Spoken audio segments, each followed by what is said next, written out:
नमस्कार दोस्तों, आप देख रहे हैं आपका अपना चैनल एजुकेशन फॉर अस। दोस्तों, इस समय हम लोग DSSB special education teacher practice set के सेशन में फिर से हाजिर हैं। इससे पहले 19 वीडियोज में 425 से ऊपर के प्रश्नों को हम लोग देख चुके हैं। तो आइए इस प्रश्न श्रृंखला को आगे बढ़ाते हुए कुछ और प्रश्नों को देखते हैं। तो प्रश्न है, यह किसका दृष्टिकोण है कि प्रत्येक बच्चे में भाषा ग्रहण उपकरण विद्यमान होती है? तो इसका ऑप्शन ए है प्याजे, बी है चॉम्स्की, सी है वॉयगॉस्की और डी डॉन स्लोविन। तो इसका ऑप्शन आप सभी लोग जानते हैं कि भाषा ग्रहण उपकरण मतलब ग्लैड की बात चॉम्स्की करते हैं। तो इसका उत्तर बी सही होगा, चॉम्स्की। नेक्स्ट क्वेश्चन, औसत बुद्धि वाले बालकों की बुद्धि लब्धि के बीच होती है। औसत मतलब जो सामान्य होते हैं औसत। तो इसका ऑप्शन ए है 50 से 59, 50 से 59, बी 70 से 89, सी 90 से 109 और डी 110 से 129। तो इसका ऑप्शन सी सही होगा, 90 से 109। नेक्स्ट क्वेश्चन, मानसिक स्वास्थ्य विज्ञान का प्रमुख उद्देश्य है। ऑप्शन ए बालक के मानसिक स्वास्थ्य की रक्षा करना, बी कुसमायोजन का निराकरण करना, सी ए और बी दोनों और डी उपरोक्त में से कोई नहीं। तो इसका ऑप्शन सी सही होगा, ए और बी दोनों। नेक्स्ट क्वेश्चन है, विद्यालय में नियमित उपस्थिति के लिए वंचित बच्चों को प्रोत्साहित करने का निम्नलिखित में से कौन सा तरीका सर्वाधिक उपयुक्त होगा? ऑप्शन ए बच्चों को आकर्षित करने के लिए प्रतिदिन 5 रुपये छूट, बी आवासीय विद्यालय खोलना, सी बच्चों को विद्यालय आने की अनुमति न देने को कानूनन दंडनीय अपराध बनाया जाए और डी विद्यालय द्वारा बच्चों को एकत्रित करने वाले एक व्यक्ति को नियुक्त किया जाए जो प्रतिदिन घरों से बच्चों को लेकर आए। तो इसका ऑप्शन बी सही होगा, जो कि ये है आवासीय विद्यालय खोलना। नेक्स्ट क्वेश्चन है, प्रतिभाशाली बच्चों के संदर्भ में संवर्धन का अर्थ है। इसका इंग्लिश देख लीजिए। इसका ऑप्शन ए है शैक्षिक गतिविधियों के संपादन में संवर्धन करना, बी शैक्षणिक गतिविधियों के संपादन की गति को बढ़ाना, सी ऐसे विद्यार्थियों को वर्तमान स्तर ग्रेड को छोड़कर अगले उच्च स्तर ग्रेड में प्रोन्नत करना और डी आकलन की प्रक्रिया का संवर्धन करना। तो इसका ऑप्शन सी सही होगा, ऐसे विद्यार्थियों को वर्तमान स्तर ग्रेड को छोड़कर अगले उच्च स्तर ग्रेड में प्रोन्नत करना। नेक्स्ट क्वेश्चन है, एक प्रभावी कक्षा में ऑप्शन ए बच्चे शिक्षक से डरते हैं क्योंकि वह मौखिक और शारीरिक दंड का प्रयोग करता है, बी बच्चे शिक्षक का सम्मान नहीं करते और जैसा उन्हें अच्छा लगता है वैसा ही करते हैं, सी बच्चे अपने अधिगम को सुगम बनाने के लिए मार्गदर्शन एवं सहयोग हेतु शिक्षक से सहायता लेते हैं, सी और डी है बच्चे हमेशा उत्सुक और तैयार रहते हैं क्योंकि शिक्षक उनकी प्रत्यास्मरण योग्यता का आकलन करने के लिए नियमित रूप से परीक्षा लेता रहता है। तो इसका ऑप्शन सी सही होगा, बच्चे अपने अधिगम को सुगम बनाने के लिए मार्गदर्शन एवं सहयोग हेतु शिक्षक से सहायता लेते हैं। नेक्स्ट क्वेश्चन है, प्राथमिक शिक्षा के कक्षा कक्ष के संदर्भ में सक्रियबद्धता का क्या अर्थ है? ऑप्शन ए याद करना, प्रत्यास्मरण और सुनाना, बी शिक्षक का अनुकरण और नकल करना, सी जांच पड़ताल करना, प्रश्न पूछना और वाद विवाद और डी शिक्षक द्वारा दिए गए उत्तरों की नकल करना। तो इसका ऑप्शन सी सही होगा, जांच पड़ताल करना, प्रश्न पूछना और वाद विवाद। आप इंग्लिश भी देख लीजिए इसका। नेक्स्ट क्वेश्चन है,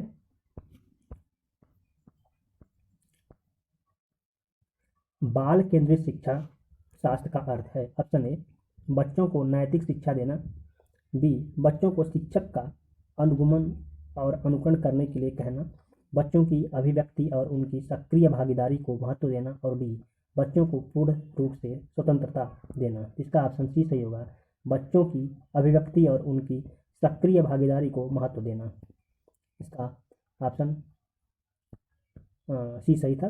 नेक्स्ट क्वेश्चन है, यदि आप बच्चों को सिखाना चाहते हैं तो बच्चों से सीखिए। यह इशारा करता है ऑप्शन ए अध्यापक केंद्रित शिक्षा पर, बी बाल केंद्रित शिक्षा की ओर, सी मूल्यांकन केंद्रित शिक्षा की ओर और डी परीक्षा केंद्रित शिक्षा की ओर। इसका ऑप्शन बी सही होगा, बाल केंद्रित शिक्षा की ओर। नेक्स्ट क्वेश्चन है, मध्याह्न भोजन के दौरान उच्च जाति के विद्यार्थी निम्न जाति के विद्यार्थियों के साथ एक पंक्ति में भोजन करने से इनकार करते हैं, आप क्या करेंगे? ऑप्शन ए आप पृथक बैठक व्यवस्था करने हेतु सहमत हो जाएंगे, बी आप उच्च अधिकारियों से निर्देश प्राप्त करेंगे, सी आप विद्यार्थियों को एक साथ बैठकर भोजन करने के लिए सहमत कर लेंगे और डी आप विद्यालय में मध्याह्न भोजन बनाना बंद कर देंगे। तो इसका ऑप्शन सी सही होगा, आप विद्यार्थियों को एक साथ बैठकर भोजन करने के लिए सहमत कर लेंगे। नेक्स्ट क्वेश्चन है, विशेष आवश्यकता वाले बच्चों से व्यवहार करने के लिए निम्नलिखित दार्शनिक दृष्टिकोणों में से किसका अनुकरण किया जाना चाहिए? तो इसका ऑप्शन ए है, उन्हें केवल व्यावसायिक प्रशिक्षण दिया जाना चाहिए, बी उन्हें समावेशी शिक्षा का और नियमित विद्यालयों में अध्ययन करने का अधिकार प्राप्त है, सी उन्हें किसी प्रकार की शिक्षा की आवश्यकता ही नहीं होती और डी उन्हें पृथक करके उनकी शिक्षा के किसी भिन्न शैक्षणिक संस्थाओं में होना चाहिए। इसका ऑप्शन बी सही होगा, उन्हें समावेशी शिक्षा और नियमित विद्यालयों में अध्ययन करने का अधिकार प्राप्त है। नेक्स्ट क्वेश्चन है, माध्यमिक विद्यालय की कक्षा में शिक्षिका के पास एक बधिर बच्चा है, उसके लिए यह महत्वपूर्ण है कि बच्चे को डांट फटकार कर उसे अलग स्थान पर बैठाया जाए ताकि वह बधिर केंद्र में प्रवेश ले ले, बी विद्यालय सलाहकार काउंसलर से कहे कि वे बच्चे के अभिभावकों से बात करें तथा उन्हें अपने बच्चे को विद्यालय से हटाने के लिए कहे, सी वह बच्चे को उस स्थान पर बैठाए जहां से वह शिक्षिका के ओठ तथा चेहरे हाव भाव साफ तौर पर देख सके। तो इसका ऑप्शन सी सही होगा। और नेक्स्ट ऑप्शन डी भी देख लीजिए, उसके प्रति संकेत करें जिसे वह बच्चा बार बार भी नहीं कर पा रहा है। इसका ऑप्शन सी सही होगा। नेक्स्ट क्वेश्चन है, एक शिक्षक समाज के वंचित वर्ग के बच्चे की आवश्यकता को प्रभावपूर्ण तरीके से पूरा कर सकता है। ऑप्शन ए अन्य बच्चों को वंचित पृष्ठभूमि वाले बच्चों के प्रति सहानुभूति व्यवहार करने के लिए कहकर, बी कक्षा के प्रत्येक बच्चे की आवश्यकता अनुसार अपना शिक्षण अवसर अपनाकर, सी उनकी पृष्ठभूमि की उपेक्षा करके तथा उन्हें विद्यालय में कार्य करने के लिए कहकर, और डी उन्हें कक्ष में अलग स्थान पर बैठाकर ताकि वे अन्य बच्चों से मेल जोल न करें। इसका ऑप्शन आपका सी सही होगा। उसकी पृष्ठभूमि की उपेक्षा करके तथा उन्हें विद्यालय में कार्य करने के लिए कहकर। नेक्स्ट क्वेश्चन,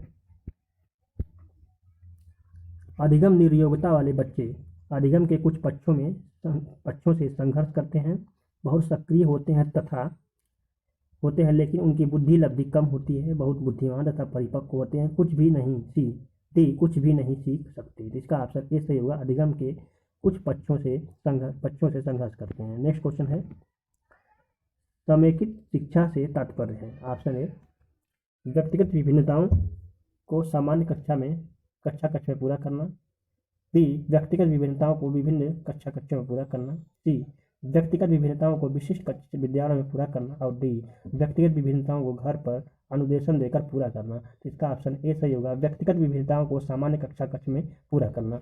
नेक्स्ट क्वेश्चन है, विलियम जेम्स की मनोवैज्ञानिक के सिद्धांत पुस्तक कब प्रकाशित हुई थी? इसका ऑप्शन ए है 1850, बी है 1890, सी है 1950 और डी है 1870। तो इसका ऑप्शन बी सही होगा, 1890। नेक्स्ट क्वेश्चन है, बच्चे के विकास में आनुवंशिकता और वातावरण की भूमिका के बारे में निम्नलिखित में से कौन सा कथन सत्य है? तो इसका ऑप्शन ए है, समवयस्कों और पितृक का सापेक्ष योगदान योगात्मक नहीं होता, बी आनुवंशिकता और वातावरण एक साथ परिचालित नहीं होते, सी सहज रुझान वातावरण से संबंधित है जबकि वास्तविक विकास के लिए आनुवंशिकता जरूरी है, और डी आनुवंशिकता और वातावरण दोनों एक बच्चे के विकास में 50-50 का योगदान 50-50 का योगदान देते हैं। तो इसका ऑप्शन ए सही होगा। समवयस्कों और पैतृक का सापेक्ष योगदान योगात्मक नहीं होता। नेक्स्ट क्वेश्चन है,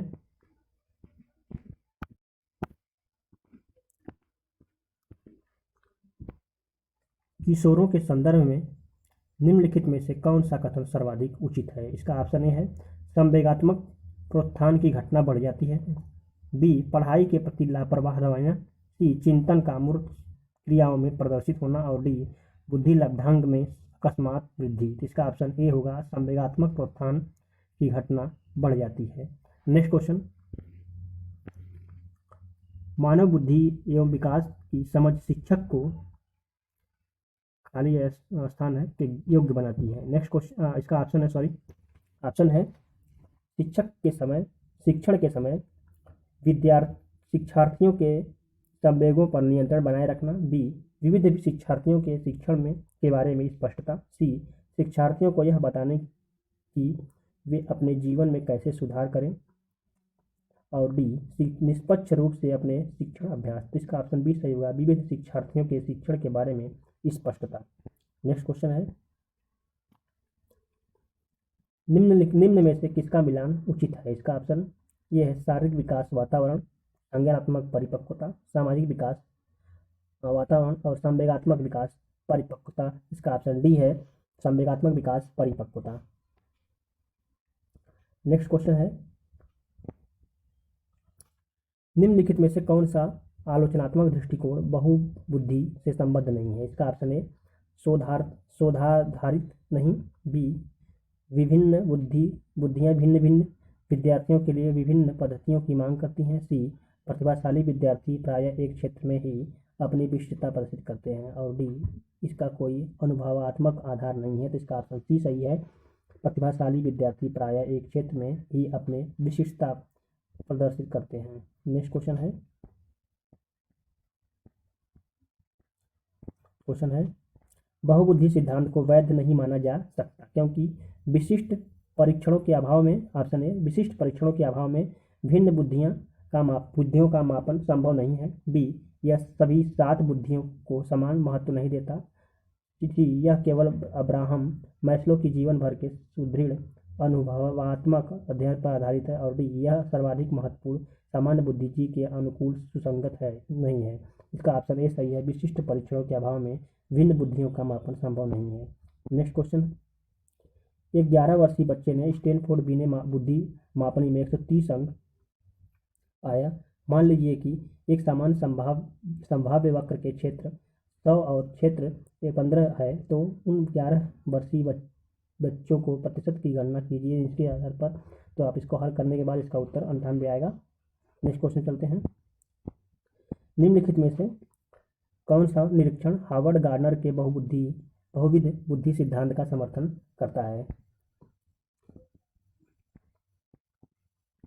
इसका ऑप्शन ए है, मस्तिष्क के एक भाग में हुई क्षति केवल किसी एक विशिष्ट योग्यता को प्रभावित करती है, न कि संपूर्ण को। बी, बुद्धि विश्लेषणात्मक, सृजनात्मक एवं व्यवहारात्मक बुद्धियों का अंतःक्रिया है। सी, विभिन्न बुद्धियां अपने स्वरूप में पदानुक्रमात्मक हैं। और डी, अनुदेशन के प्रारूप का निर्माण करते समय अध्यापकों को किसी एक विशिष्ट शैक्षिक नवाचार के सिद्धांत का अनुपालन करना चाहिए। तो इसका ऑप्शन ए है, मस्तिष्क के एक भाग में हुई क्षति केवल किसी एक विशिष्ट योग्यता को प्रभावित करती है, न कि संपूर्ण को। तो यह ऑप्शन सही है ए।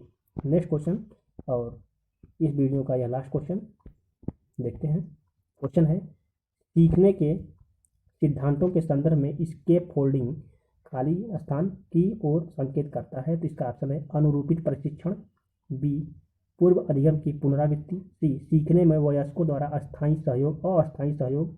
और डी, विद्यार्थियों द्वारा की गई गलतियों के कारणों का पता लगाना। तो स्केप फोल्डिंग मतलब कि एक बच्चा सीख रहा है, उसमें थोड़ा सा सहयोग कर दिया जाता है दूसरे वयस्क द्वारा या टीचर द्वारा, अपने घर परिवार द्वारा, उसी को कहते हैं स्केप फोल्डिंग। इसका ऑप्शन सी सही होगा, सीखने में वयस्कों द्वारा